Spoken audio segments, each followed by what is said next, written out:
kind of schooled the prospect this past weekend against Jonathan Martinez. You know, one thing that's kind of playing into our minds coming into this week's weekend was, did the UFC set him up to fail with it being his last fight on his contract? Because the UFC are notorious for doing this before. If they know that somebody wants to move out of the organization and go elsewhere and they've got one fight left on their contract, they will give that person the worst matchup possible that they can give him. It was going to happen with Nate Diaz.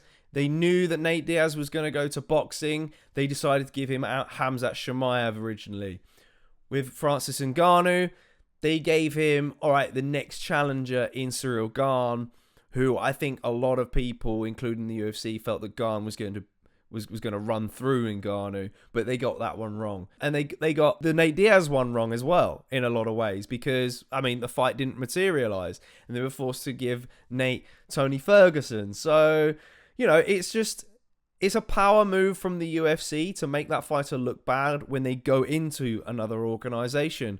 And they're notorious for doing it. It backfired on them. And I knew it was going to backfire on them, because when you do your research and you look at the tape and you realize that Aldo is so good at checking leg kicks, and what's Martinez's best weapon? It is those leg kicks, because they were devastating against Adrian Yanez. Completely shut him down. But it wasn't going to work against Aldo. Aldo's going to continue coming forward, get into boxing range, put combinations together, and even mix in his kicks as well. And he showed that in that fight. Can't wait to see him again. I do hope that he sticks with the UFC. Are the UFC already aware of his intentions with the fact that they gave him Martinez and he didn't even get a performance bonus either? How wild was that? He was the talk of the night, and they didn't give him a performance bonus.